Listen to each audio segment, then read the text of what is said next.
Bonsoir, je suis ravi de vous retrouver pour votre journal de ce mardi 3 septembre. Tout de suite, voici les informations que nous allons développer. Les transports en commun fortement perturbés aujourd'hui à Tahiti et Moorea. Une grève d'une partie des chauffeurs de bus de la RTCT est à l'origine de ces complications. La priorité de la société a été donnée au transport scolaire. Près de 16 000 élèves ont été impactés par des retards. Une réunion a eu lieu aujourd'hui entre les syndicats, la Société de transport et le pays. Apparemment, les choses ont avancé. Nous ferons le point avec le syndicaliste Mahinui Temari. Non, Gaston Floss n'est pas mort et non, Moetai Broderson ne fait pas la promotion de la crypto-monnaie. Ces fausses informations ont été relayées par un faux site Tahiti Info qui entraîne l'utilisateur vers des arnaques. On vous en dit davantage dans un instant. C'est une expérience unique. Plusieurs élèves polynésiens assistent actuellement aux Jeux paralympiques de Paris 2024. C'est dans le cadre d'un dispositif national, Ma classe aux Jeux, la plus grande sortie scolaire de l'année, c'est certain. À Uturoa, hier, on a célébré pour la première fois la Journée mondiale du cocotier. Une entreprise privée était à l'initiative. L'arbre le plus répandu en Polynésie a été présenté sous toutes ses formes. Cette journée a rencontré un vif succès, vous allez le voir. Merci d'être avec nous. C'est une grève surprise qui touche depuis ce matin la société RTCT, chargée du réseau de transport en commun sur l'île de Tahiti. D'après les grévistes, 40% des chauffeurs ont cessé le travail aujourd'hui, 20% d'après la direction. Le mouvement a perturbé le réseau, notamment pour le transport scolaire. Les organisations syndicales à l'origine de la grève demandent la mise en place d'une nouvelle convention collective. Ils réclament aussi une revalorisation salariale. On fait le point avec David Chong et Jérôme Lee. Certains enfants ont dû faire l'école buissonnière aujourd'hui. C'est le premier jour de grève des sociétés de transport en commun de Tahiti et les services doivent se réorganiser. Là où normalement je ne travaille pas, comme il n'y a plus les bus, je suis obligé de remplacer. Pour l'instant, moi je dis qu'il y a la grève et qu'il y a peut-être les bus qui vont peut-être l'après-midi, ils ne vont pas arriver. Enfin, je ne suis pas sûr en fait. On demande aux parents de bien vouloir récupérer leurs enfants après l'école, mais la plupart n'ont pas de moyens de transport. Les enfants resteront donc à la maison. C'est comme ça. Pourquoi? Là, après, ça retarde les enfants pour l'école. Et puis voilà, ils vont rien apprendre. Le piquet de grève est en place à l'Assemblée depuis 5h30 du matin. Au programme aujourd'hui, une série de rencontres avec notamment le président de l'institution, Anthony Géros. L'occasion d'exposer ses revendications qui portent surtout sur la mise en place d'une convention collective. Car jusque-là, le groupement de syndicats est confronté à deux sons de cloche différents, celui du gouvernement et celui du patronat. Vous pouvez continuer à dialoguer avec les employeurs et eux, ils sont juste médiateurs. Voilà, c'est sorti hier. On était dans l'incompréhension hier. Donc là, avec les employeurs aussi, ça bloque? Oui, les employeurs nous disent que non, il faut aller voir le pays, la DSP c'est le pays. Voilà, ils nous ont rétoqué ça, quoi. Selon la fédération, 140 grévistes, toutes sociétés confondues, auraient suivi le mouvement, soit près de 40% des chauffeurs. Xavier Chung-Sao, directeur de la RTCT, lui constate un taux de participation de seulement 10%. Au niveau du service, ça roule depuis ce matin. Évidemment, c'est le premier jour. Il a fallu qu'on voit ce matin qui ne travaille pas et qu'on puisse réajuster nos plannings. Du coup, on aimerait réconforter les parents et la population pour dire que nos bus circulent et que nous allons assurer notre travail. À Moorea, selon les organisations syndicales, le mouvement serait suivi à 30%, soit 3 chauffeurs sur 9, rendant difficile le transport d'élèves. Et il y a plus de 16 000 élèves impactés à Tahiti par cette grève, toutes lignes confondues. Pour en parler, nous recevons Mahinui Temari, secrétaire général du syndicat du Rassemblement des travailleurs polynésiens, Aro no Porinetia. Bonsoir. Yorana. Vous avez rencontré la direction de la société RTCT, les représentants du pays en fin d'après-midi. La rencontre s'est achevée il y a environ une heure.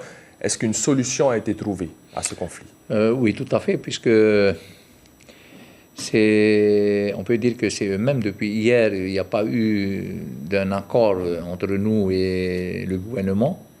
Donc, ça a tout cafouillé et on a arrêté de travailler ce matin. Donc, vous êtes parti en grève aujourd'hui? Oui, ce matin. Et donc, demain? Oui, demain, puisque le pays nous soutient là-dessus. C'est ce qu'ils nous ont dit cet après-midi. Et on est content. Donc, ils entendent vos 18 revendications. Oui, tout à fait.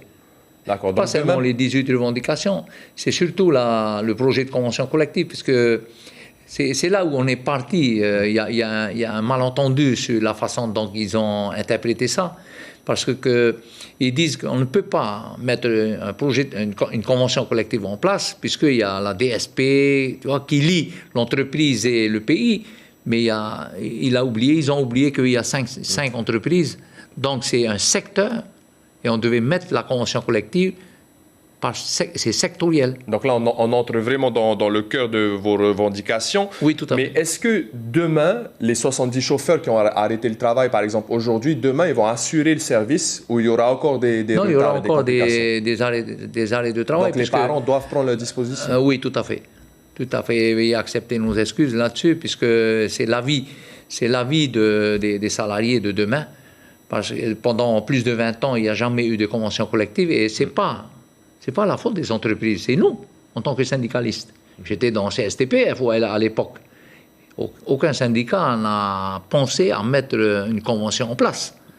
C'est maintenant que j'ai su, à la demande des chauffeurs, parce qu'ils m'ont demandé, on veut régler nos problèmes de salaire. J'ai dit, OK, je vais à l'inspection du travail chercher une convention, la convention en transport et les grilles salariales, ça n'existe pas.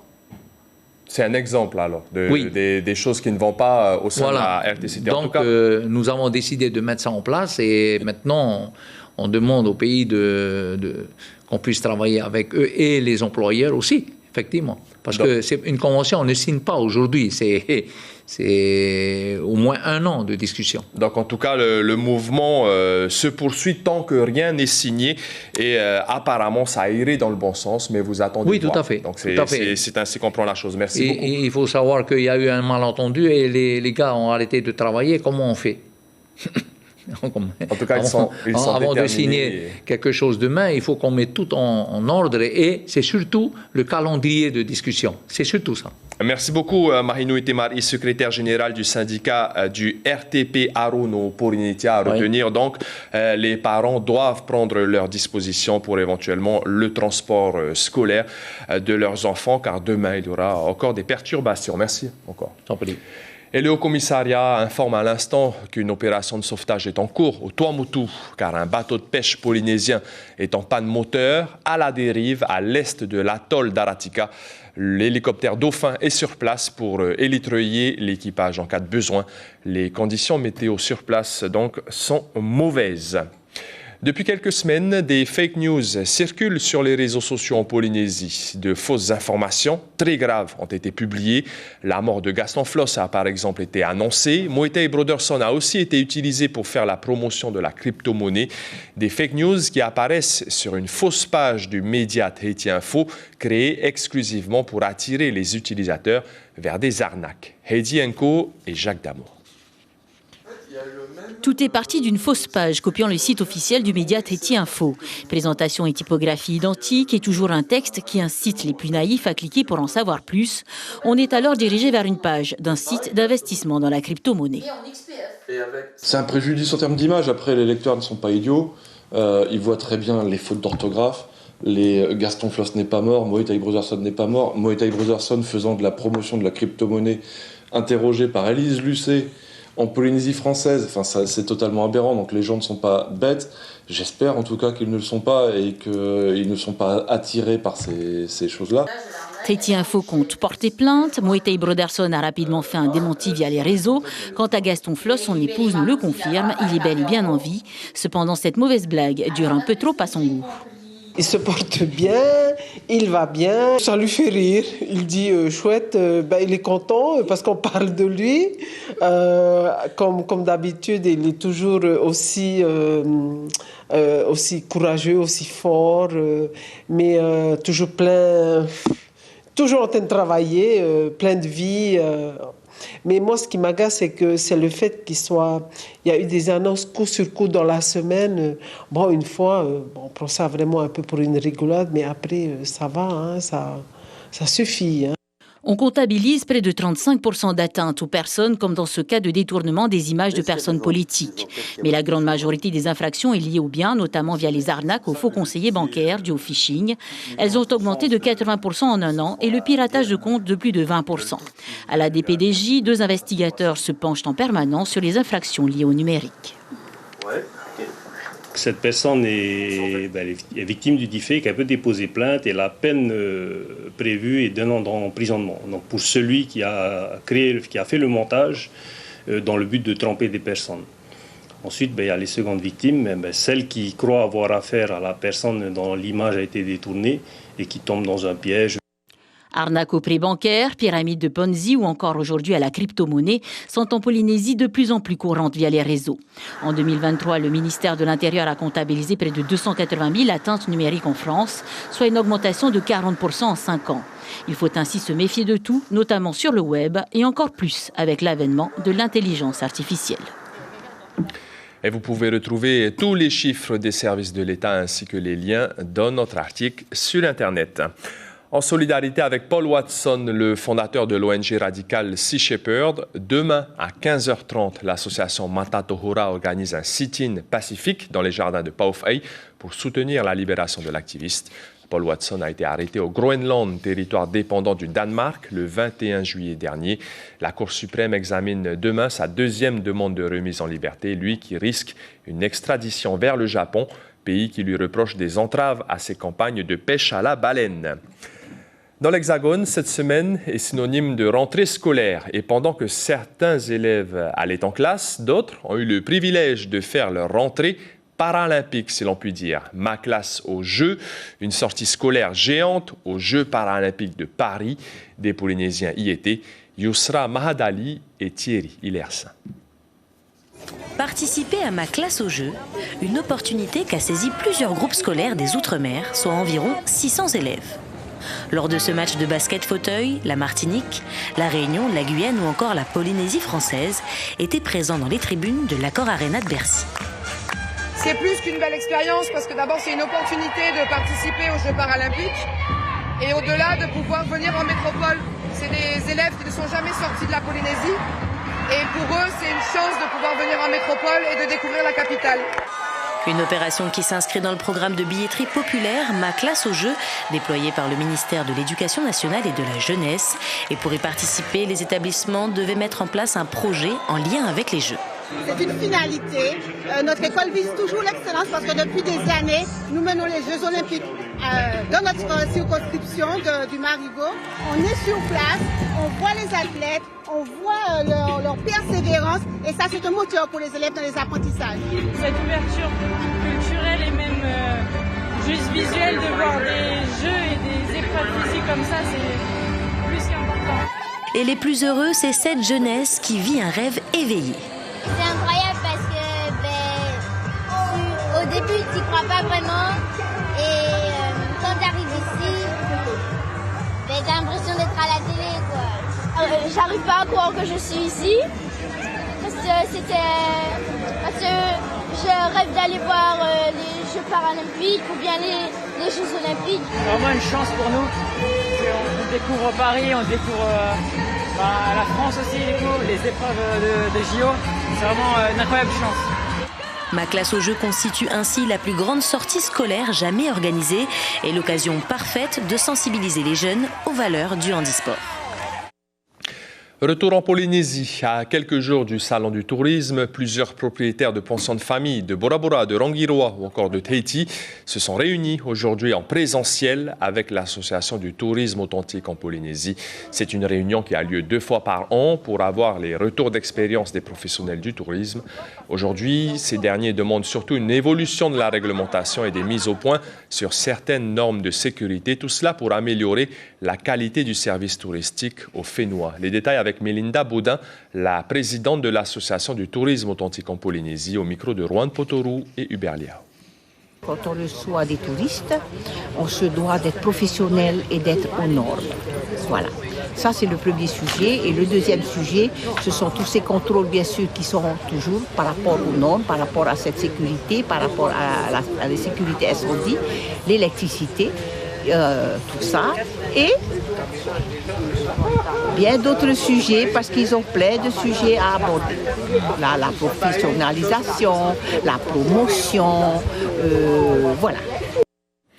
Et puis aux îles Marquises, on se prépare aussi au Salon du tourisme. À 3h15 de vol de Tahiti, l'île de Nukuhiva compte une trentaine d'hébergements, pensions de famille, locations saisonnières et un hôtel relais et château. Les activités touristiques sont essentiellement tournées vers la nature, la découverte des sites archéologiques, des randonnées pédestres et équestres ou encore de la plongée sous-marine. Écoutez cette réaction d'une professionnelle du tourisme de Nukuhiva recueillie par Marie Curva. Je vais au Salon du tourisme pour promouvoir la plongée aux Marquises. Parce que c'est de la plongée qui est très différente des autres archipels de Polynésie. Ici, il n'y a pas de barrière récifale, on a essentiellement des tombants rocailleux. On a des requins marteaux à feston qui viennent sur les stations de nettoyage. Et c'est de l'eau qui est riche en plancton et qui abrite du coup beaucoup de mantas qui viennent se nourrir. Donc c'est pour ça que je vais au Salon du tourisme, pour pouvoir rencontrer les clients et leur expliquer ça. À découvrir durant ce salon du tourisme, donc les 6, 7 et 8 septembre au Parc Expo de Mam'o. Demain matin, dans l'invité café, Lionel Teihotu de Tahiti Tourisme viendra nous parler des nouveautés et des niches touristiques qui se développent en Polynésie. Il aura lieu du 17 au 20 octobre prochain sur l'esplanade basse de To'ata, le 24e Salon du Livre, organisé par l'Association des éditeurs de Tahiti et des îles, va proposer des tables rondes, des rencontres avec les auteurs, les illustrateurs et les éditeurs. Des projections et des spectacles sont aussi prévus durant les 4 journées. L'objectif principal, c'est bien sûr la promotion de la lecture. La créativité océanienne sera bien sûr mise en avant. Les détails avec Marie Kops, membre de l'Association des éditeurs de Tahiti et des îles, qui nous parle du thème de cette année, les héros. Alors pourquoi les héros? Marie Kops répond à cette question au micro d'Ayata Tarao. Ce thème a été choisi à l'unanimité. C'est un thème inspirant qui peut être aussi décliné sur plein de facettes, évoquer plein de thématiques différentes. Et c'est aussi une thématique qui est d'actualité cette année, entre les héros du bout de la route de Te Ahupo, les héros de Hawaï qui ont ramené également aussi plein de médailles, mais il y a aussi bien sûr toute la thématique des héros légendaires dans l'histoire polynésienne, aussi tous les héros du quotidien, les héros anonymes, et aussi tous les héros contemporains qui ont changé l'histoire. Un petit mot de sport. En Va'a, les détenteurs du record de la traversée de Newport Beach à l'île de Catalina, l'équipe de Shell Va'a, est bien arrivée en Californie. Les rameurs de Whareute vont disputer la Catalina Race ce week-end, aux côtés notamment des équipes d'Air Tahiti, Team OPT, To'amok et Team Huahine. Un sacré casting donc pour cette épreuve américaine.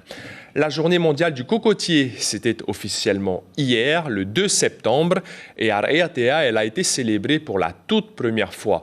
Une petite entreprise privée spécialisée dans l'exploitation et la transformation de coco a lancé l'initiative, tout cela avec le soutien de la commune de Uturoa. L'objectif, mettre en valeur cet arbre de vie le plus répandu en Polynésie. Reportage Oraromatei de Hitimanaki.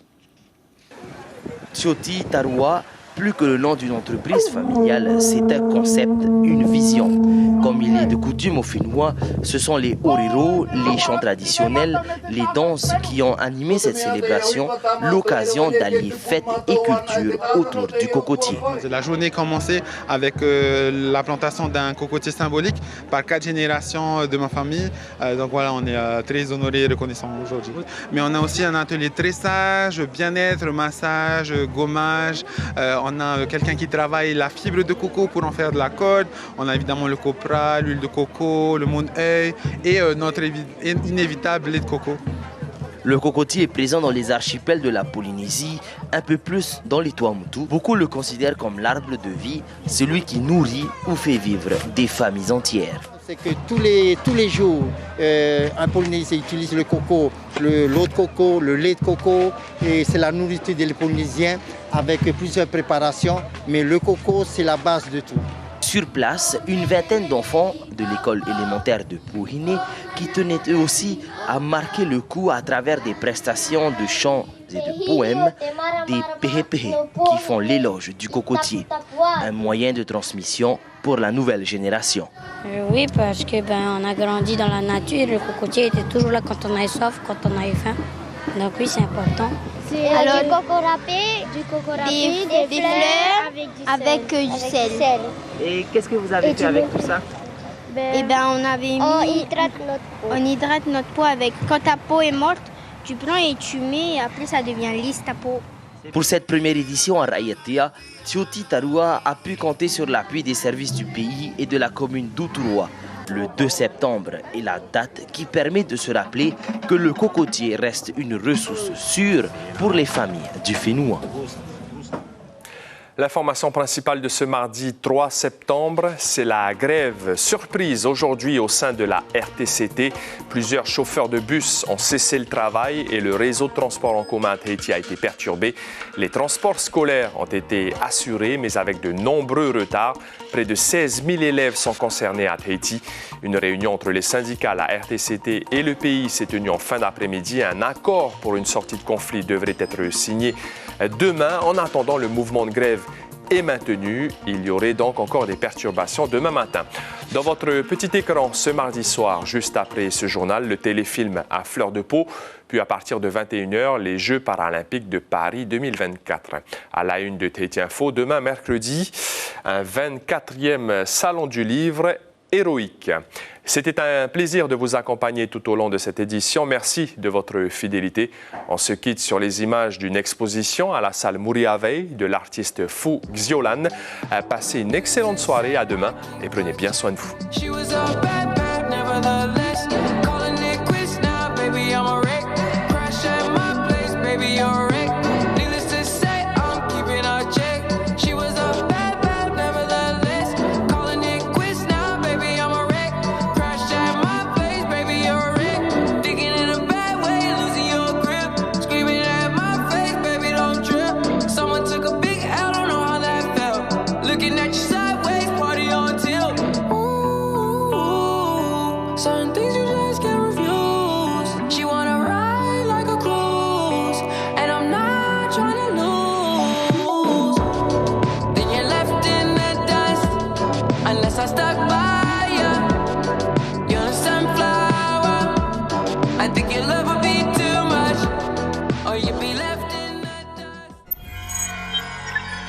Retrouvez ce programme en replay sur notre site internet.